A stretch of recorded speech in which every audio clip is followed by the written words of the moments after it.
Digital marketing শেখার জন্য আপনি ডিসিশন নিলেন, কিন্তু পাশাপাশি এটাও ভাবলেন যে ভাই আমি তো বেসিক কম্পিউটার জানি না, তাহলে আমি কীভাবে করবো?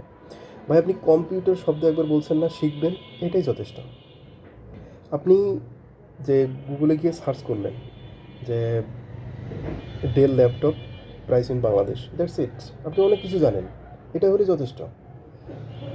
এর যদি আপনি পিসি অন অফ করতে পারেন, তার মানে আপনি অনেক কিছু জানেন। আবার এটা মনে হয় যে আমি তো ভাই ইংলিশে দুর্বল, ভাই hi hello, how are you, I am fine, thank you, that's it. এতটুকু যথেষ্ট।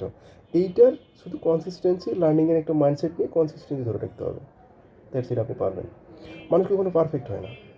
সো প্র্যাকটিস আপনি করেন রেগুলার কনসিস্টেন্সি অনুযায়ী, লার্নিংয়ের একটা মাইন্ডসেট রাখেন, আমি রেগুলার একটু একটু করে শিখবো।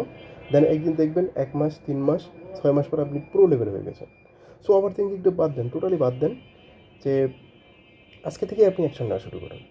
তো আমাকে ফলো করতে পারেন, আমাকে সাবস্ক্রাইব করেন। আমি ইন ফিউচারে কোর্স নিয়ে আসবো ইনশাআল্লাহ ডিজিটাল মার্কেটিংয়ের। ধন্যবাদ সকলকে। আসসালামু আলাইকুম।